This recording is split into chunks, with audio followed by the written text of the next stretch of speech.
Hello बच्चों, कैसे हैं आप लोग। आशा करता हूं कि आप लोग अच्छे होंगे। हमने शुरू किया था बहुत पहले Pearson IT foundation series physics class 9 से ग्रेविटेशन, जिसमें मैंने 4 वीडियोस ऑलरेडी रिकॉर्ड कर दिए हैं, जिसमें 3 थ्योरीज़ के थे। ठीक है, तो अब जो बचे हुए थ्योरीज़ है उसको हम लोग कवर करेंगे, उसके बाद फिर क्वेश्चंस करेंगे और बीच में जो कुछ क्वेश्चंस भी करेंगे हम लोग जो एग्जाम्पल्स में गिवन है। तो आज का हमारा जो टॉपिक होगा उसमें 3 बातें हम लोग पढ़ेंगे, मास और वेट के बारे में, उसके बाद थोड़ी सी बात करेंगे सेंटर ऑफ मास के बारे में, फिर बात करेंगे स्मॉल जी के बारे में जिसका नाम है एक्सेलरेशन ड्यू टू ग्रेविटी। तो शुरू करते हैं।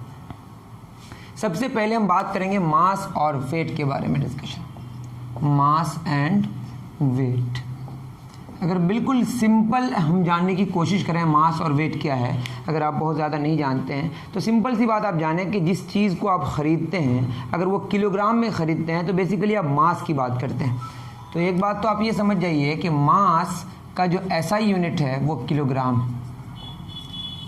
के और जी दोनों स्मॉल है। 1 किलोग्राम में 1000 ग्राम होता है, आपको पता होगा। और वेट क्या है, वेट एक फोर्स है। जैसे आप अर्थ को आप माने कि अर्थ अप्रॉक्सीमेटली स्फेरिकल बॉडी है, यहाँ पे आप खड़े हैं तो सेंटर की तरफ अर्थ जो फोर्स लगाती है, ठीक है, बेसिकली अर्थ अपने सेंटर की तरफ किसी बॉडी को क्या लगाती है, फोर्स लगाती है, तो बॉडी भी फोर्स लगाता है।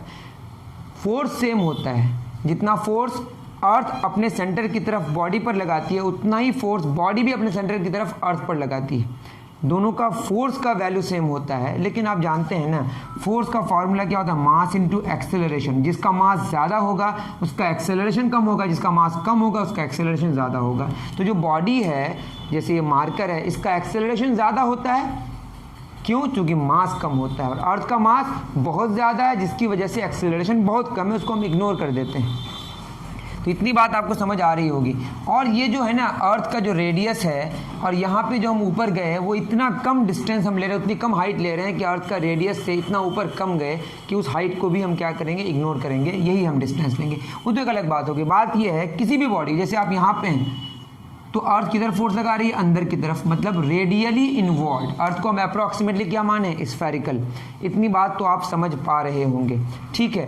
तो आप सोचते हैं गिर जाएगा, नहीं, आप जहाँ पे हैं आप अपने आप को, आपको क्या लगता है कि आप वर्टिकली डाउनवर्ड फोर्स लगाता है अर्थ, लेकिन वो एक्चुअल में किधर फोर्स लगाती है, सेंटर की तरफ, दैट इज रेडियली इनवॉल्व, मतलब रेडियस है और अंदर की तरफ है, ठीक है। तो वेट एक फोर्स है जिस फोर्स से अर्थ किसी बॉडी को अपने सेंटर की तरफ क्या करती है, अट्रैक्ट करती है। और इसका जो ऐसा यूनिट होगा वो क्या होगा, खुद बताएं। ऐसा यूनिट इसका न्यूटन होगा, क्योंकि weight is basically a force. इसका सीजीएस यूनिट क्या होगा बताइए, ग्राम। तो इसका सीजीएस यूनिट क्या हो जाएगा, ये होगा डायन, ठीक है। आपको पता होगा कि फोर्स का फॉर्मूला क्या होता है, मास इनटू एक्सेलरेशन। अगर न्यूटन की बात करें तो न्यूटन बेसिकली क्या है, mass that is kilogram, acceleration का मीटर पर सेकेंड स्क्वायर। और जो डायन होता है वो क्या होता है बताए, ग्राम सेंटीमीटर पर सेकेंड स्क्वायर। ये बात आपको समझ आनी चाहिए। तो यहाँ से आपको ज़्यादा आइडिया थोड़ा आएगा कि मास का यूनिट किलोग्राम है और वेट का यूनिट न्यूटन है। क्यों? क्योंकि वेट एक फोर्स है जिस फोर्स से अर्थ किसी बॉडी को अपने सेंटर की तरफ अट्रैक्ट करती है। अर्थ ही नहीं, अगर आप जुपिटर में चले जाएंगे तो जुपिटर अपने सेंटर की तरफ किसी बॉडी को जितने फोर्स से अट्रैक्ट करेगी, जुपिटर में उस बॉडी का वो वेट हो जाएगा। उसी तरीके से अगर मून में जाएंगे, मून अपने सेंटर की तरफ जितने फोर्स से उस बॉडी को अट्रैक्ट करेगी, मून में उस बॉडी का क्या हो जाएगा, वेट हो जाएगा। तो ये सिंपल सी बातें हैं वेट में। तो एक बात समझ आ गई। मास की अगर बात करें, मास क्या है, मास यूनिवर्स के किसी भी आप पॉइंट में चले जाएं, किसी भी लोकेशन में चले जाएं, मास का वैल्यू नहीं बदलेगा जब तक हम थ्योरी ऑफ रिलेटिविटी की बात नहीं करते हैं। तो जब तक हम न्यूटोनियन मैकेनिक्स की बात करते हैं, मतलब नॉर्मल फिजिक्स की बात करते हैं, उसमें मास का वैल्यू इनवेरिएंट होता है, वो चेंज नहीं होता है। बट वेट जो है ना वो तो एक फोर्स है, और कितना फोर्स अर्थ लगाएगी उस बॉडी पर वो उसका वेट होगा। तो जहाँ ज़्यादा फोर्स लगाएगी वहाँ ज़्यादा वेट होगा, जहाँ कम फोर्स लगाएगी वहाँ कम वेट होगा, ठीक है। अर्थ के डिफरेंट लोकेशंस में भी जो वेट है वो चेंज होता है, वो हम लोग डिस्कस करेंगे जब एक्सेलरेशन ड्यू टू ग्रेविटी समझेंगे। दैट इज वेट अलग अलग लोकेशन में अलग अलग होता है, वेरी करता है, लेकिन मास का जो वैल्यू है वो चेंज नहीं होता है नॉर्मल फिजिक्स में, ठीक। और वेट चूंकि एक क्या है, फोर्स है, तो ये एक वेक्टर क्वांटिटी है। और चूंकि मास के बारे में पता है, ये नॉर्मल एडिशन को फॉलो करता है, ये स्केलर क्वांटिटी, ठीक। उसके बाद ये सारी बातें हैं, ये हमेशा सेम रहता है, इसका वैल्यू बदलता है क्योंकि जहाँ ज़्यादा फोर्स लगेगा वहाँ ज़्यादा वेट होगा, जहाँ कम फोर्स लगेगा वहाँ कम वेट होगा, जहाँ पे फोर्स लगेगा ही नहीं फोर्स अर्थ के द्वारा या किसी प्लैनेट के द्वारा, तो वहाँ पे वेट उस बॉडी का उस प्लैनेट में कितनी हो जाएगी, 0 हो जाएगी। इसको हम लोग मेज़र करते हैं कॉमन बैलेंस से, इसको मेज़र करते हैं स्प्रिंग बैलेंस से। आपके पास जो किताब है वहाँ से आप जानने की कोशिश करें, जो बिल्कुल सिंपल सी बात है। इतना उतार लीजिए, उतारना है तो। चलिए, ये तो डिस्कशन हो गया मास और वेट का। नेक्स्ट बात क्या होती है, वैसे मैंने बता दिया है जब मैं यूनिवर्सल लॉ ऑफ ग्रेविटेशन पढ़ा रहा था, लेकिन तब भी यहाँ पे टॉपिक है सेंटर ऑफ मास।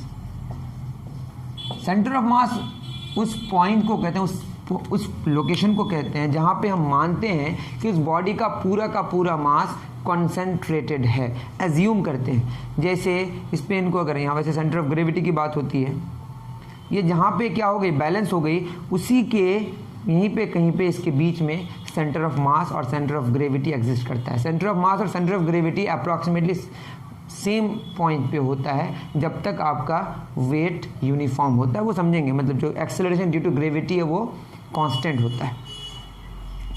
ठीक है, तो बात ये है, अब सेंटर ऑफ मास कहते किसको हैं? अगर यूनिफॉर्म डेंसिटी की बॉडी होगी, जैसे एक बॉडी है मान लेते स्फेरिकल, तो इसका जो सेंटर है, इसके सेंटर में ही सेंटर ऑफ मास होगा। वैसे सेंटर ऑफ मास अंदर भी हो सकता है, बाहर भी हो सकता है, ये बात आप बाद में जानेंगे। तो अगर यूनिफॉर्म डेंसिटी का है तो इसका जो सेंटर ऑफ मास होगा उसके जियोमेट्रिक सेंटर में एग्जिस्ट करेगा।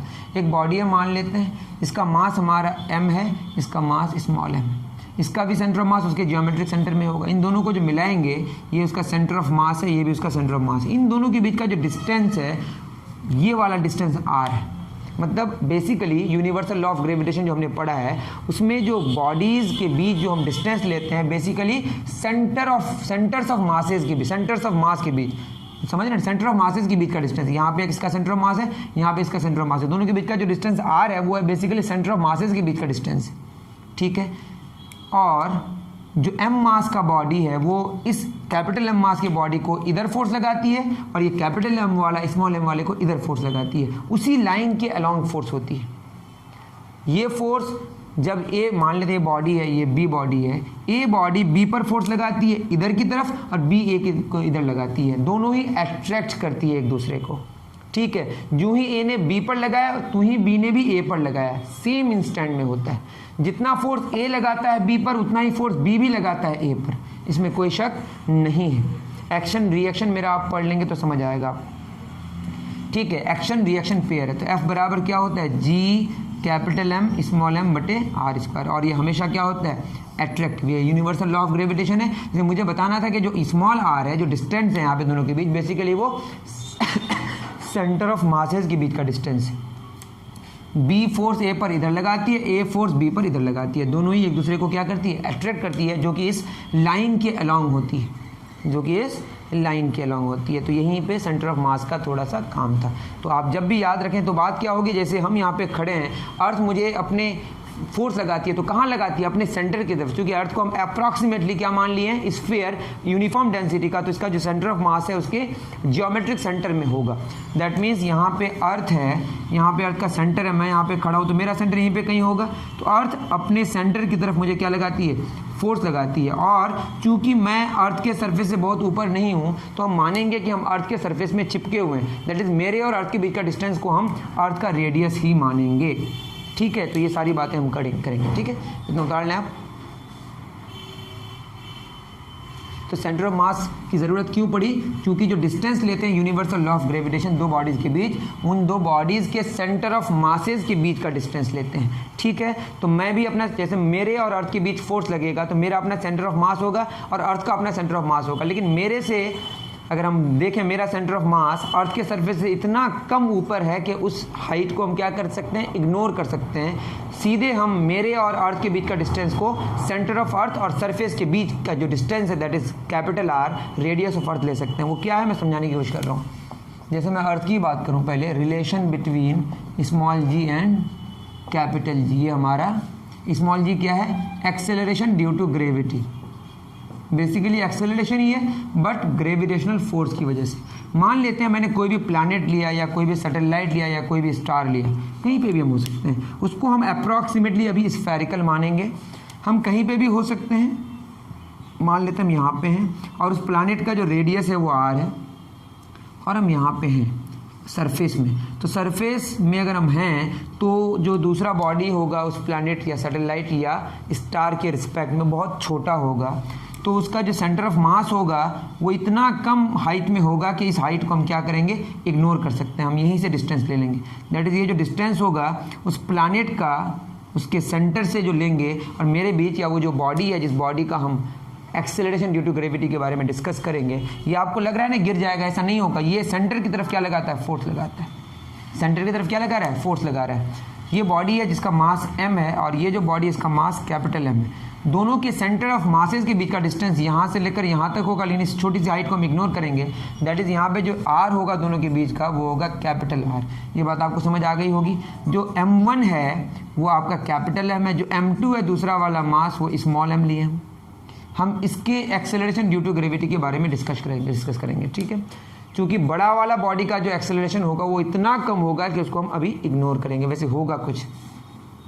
तो जो फोर्स है उसका फार्मूला क्या, मास इनटू एक्सेलरेशन। पहले यूनिवर्सल लॉ ऑफ ग्रेविटेशन की बात करें, कौन सा फोर्स की बात करें हम लोग, ग्रेविटेशनल फोर्स। इसका फार्मूला होता है capital G, universal law of universal gravitational constant, जिसके बारे में मैंने डिस्कस कर दिया है ऑलरेडी।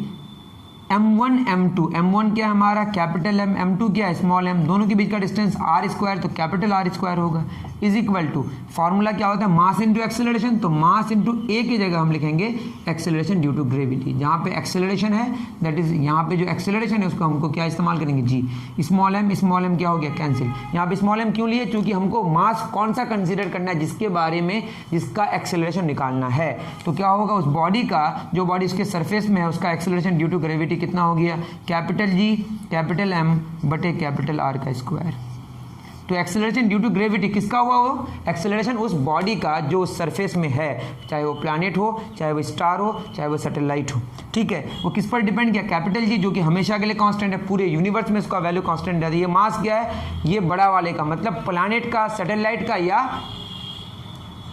स्टार का। कैपिटल R क्या होगा, रेडियस ऑफ प्लैनेट होगा, सैटेलाइट होगा या स्टार होगा, कुछ भी हो सकता है जिसके सरफेस में आप हैं। वैसे स्टार में आपको रहना बहुत मुश्किल होगा। तो ये बात समझ आ गई। तो ये जो स्मॉल g है, जो एक्सेलरेशन ड्यू टू ग्रेविटी है, जिसका हम एक्सेलरेशन निकाल रहे हैं उसके मास पर डिपेंड नहीं कर रहा।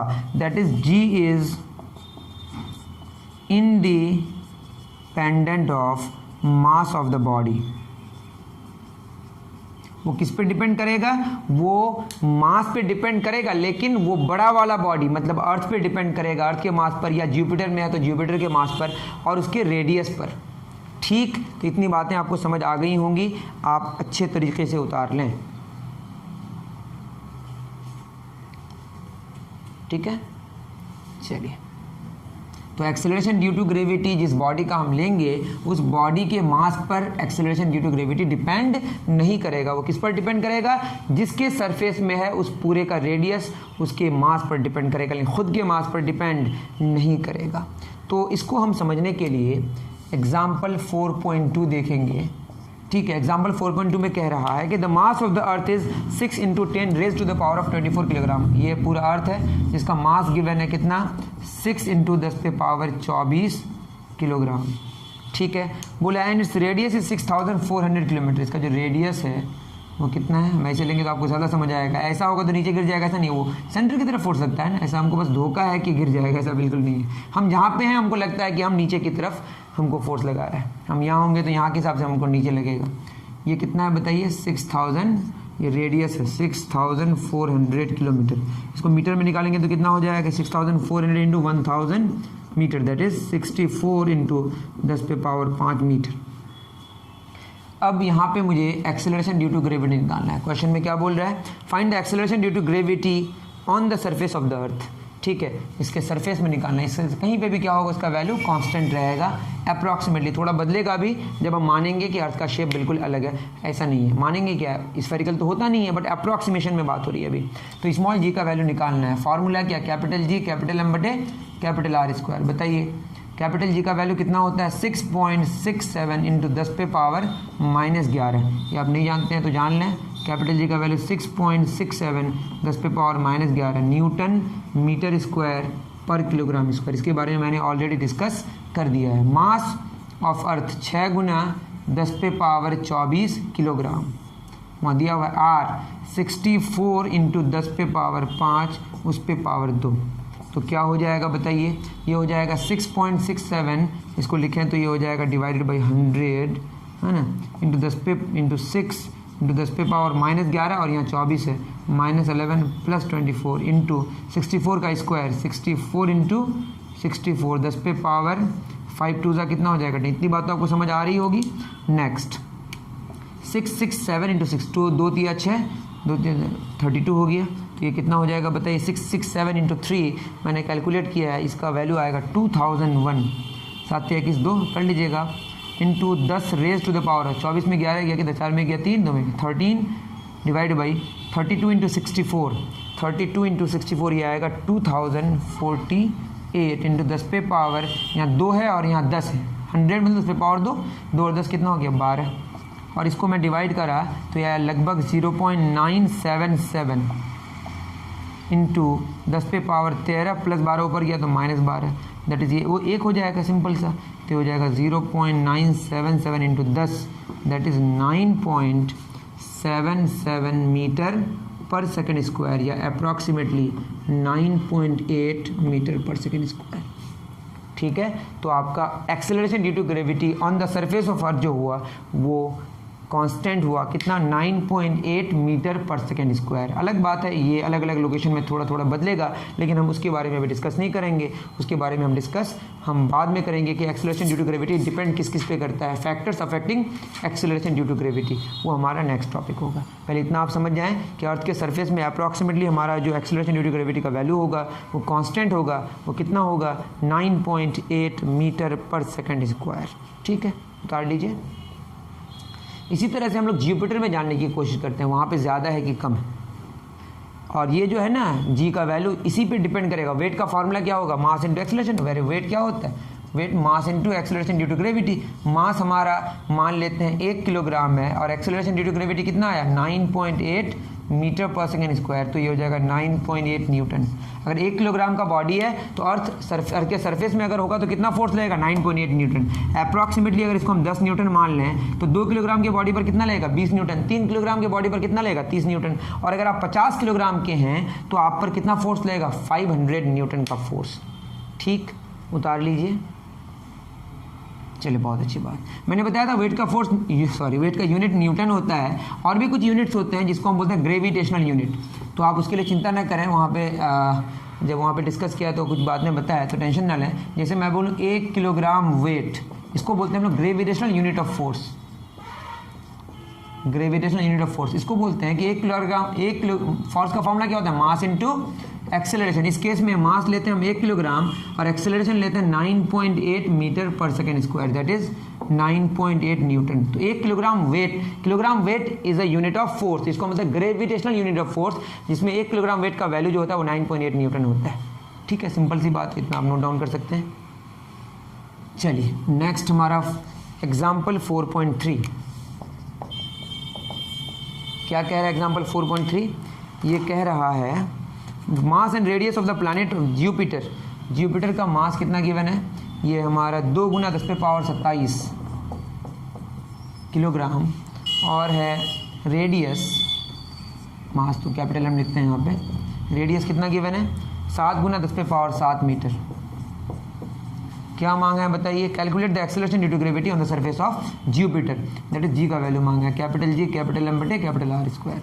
ये क्या होगा 6.67 10 पे पावर -11, मास कितना है 2 गुना 10 पे पावर 27 किलोग्राम, रेडियस कितना है 7 गुना 10 पे पावर 7 का स्क्वायर। ये होगा 667 इंटू यहाँ 2 है इंटू 2 10 पे power -11 plus 27 divided by point हटेगा तो यहाँ 100 आएगा, गुना 7 का स्क्वायर 49 10 पे पावर 7 2 14। तो ये हो जाएगा हमारा 667 इंटू 2 अगर मल्टीप्लाई करेंगे तो ये आएगा 1334 डिवाइड बाई 49 इंटू 10 पे पावर कितना होगा, 7 में 1 गया 6, 2 में 16, तो 14, यहाँ 10 पे पावर 2 और 14 कितना हो गया 16, ये तो कैंसिल हो जाएगा, ये आएगा 27.22 इंटू 1 हो गया मीटर पर सेकेंड स्क्वायर। मतलब यहाँ पे अर्थ में कितना है 9 पॉइंट समथिंग है और यहाँ 27, दैट इज़ 3 गुना acceleration due to gravity. That is अगर 1 किलोग्राम का 1 किलोग्राम बॉडी है तो यहाँ पे अगर वेट की बात करें, मास इंटू एक्सेलरेशन, एक्सेलरेशन कितना है 27.22 मीटर पर सेकेंड स्क्वायर, तो ये हो जाएगा 27.22 न्यूटन फोर्स लगेगा।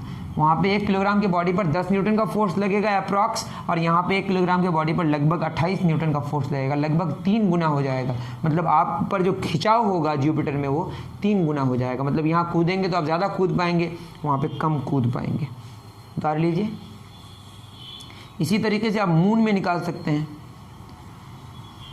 ठीक, मिटा दो, तो अर्थ में जितना वेट है उससे 3 गुना हो गया। इसी तरह से लिस्ट दिया हुआ है, उस लिस्ट में हम बस किसका निकाल लेते हैं, मून का, जो अर्थ वाला मून है।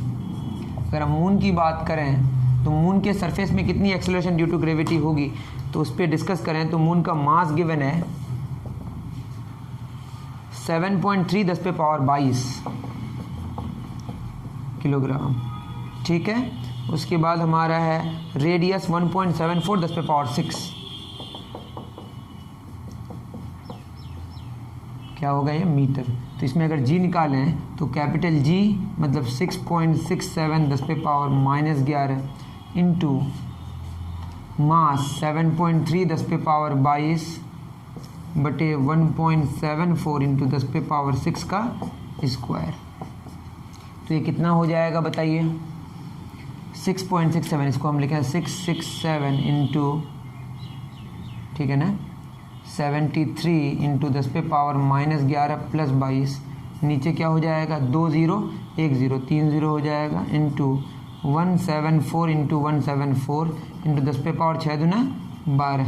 यहाँ पे क्या हुआ, पॉइंट के बाद 2 डिजिट, पॉइंट के बाद 2 डिजिट, तो यहाँ हो जाएगा 1 पर कितना 0, 4 0, 3 0 3 0 तो यहाँ कैंसिल हो गया।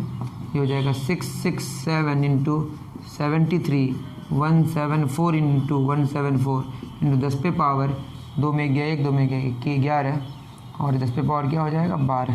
इसको सॉल्व करना पड़ेगा। तो इसको अगर सॉल्व करेंगे तो 667 इंटू 73 48691 48691 डिवाइडेड बाई 174 इंटू 174 3276, 10 पे पावर 11 ऊपर चला जाएगा 12, 11 माइनस 12 तो 48691 डिवाइडेड बाई 3276, यह है 1.6 अप्रॉक्स, 1.6 इंटू 10 पे पावर -1।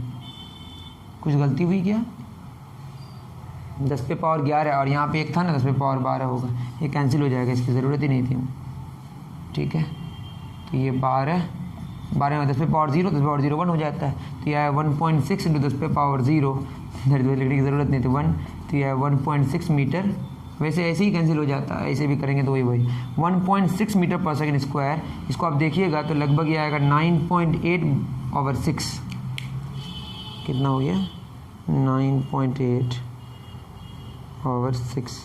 उतना ही आया। ठीक है, तो ये बेसिकली जितना ये मून में जितना हमारा हुआ, मून में जितना एक्सेलरेशन ड्यू टू ग्रेविटी और अर्थ में जितना था उसका कितना हुआ 1/6 हो गया।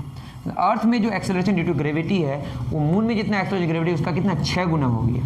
तो ये कहानी आपको समझ आई होगी। उसी तरीके से आपके पास सन का गिवन है, सन में जो एक्सेलरेशन ड्यू टू ग्रेविटी है वो 273 मीटर पर सेकंड स्क्वायर आया। जुपिटर का तो निकाल लिए, सैटर्न में 11.12 मीटर पर सेकंड स्क्वायर है, मार्स में कम हो जाता है 2.16 मीटर पर सेकंड स्क्वायर। वो तो डिपेंड करेगा उसके मास और उसके रेडियस पर, तो मास और रेडियस के हिसाब से एक्सेलरेशन ड्यू टू ग्रेविटी अलग अलग होगा, लेकिन खुद के मास पर डिपेंड नहीं करेगा। तो इतनी सारी कहानियाँ थी हमारी। उसके बाद हम लोग पढ़ेंगे कि जो एक्सेलरेशन ड्यू टू ग्रेविटी और किन किन फैक्टर्स पर डिपेंड करता है, हाइट पे कैसे डिपेंड करता है, डेप्थ पे कैसे डिपेंड करता है, और भी कुछ फैक्टर्स हैं उस पर डिस्कस करने की हम लोग नेक्स्ट जो वीडियो होगा उस पर करने की कोशिश करेंगे। और अच्छी जो बहुत इंपॉर्टेंट बात है वो ये है कि हम लोगों का वीडियो का आना वो कम हो गया, उसकी फ्रीक्वेंसी कम हो गई। उसका ये रीज़न है कि हम लोग वहीं पे काम कर सकते हैं जहाँ पे रेवेन्यू जनरेट हो सकता है। तो अगर आप कंट्रीब्यूट करेंगे तो हम लोग इसको अच्छे से आगे बढ़ा सकते हैं। तो आपके कंट्रीब्यूशन की बहुत ज़रूरत है, आप कंट्रीब्यूट ज़रूर करें अगर आपको इसकी फ्रीक्वेंसी बढ़ाने की ज़रूरत है। ओके, मिलते हैं नेक्स्ट वीडियो में। Thank you very much.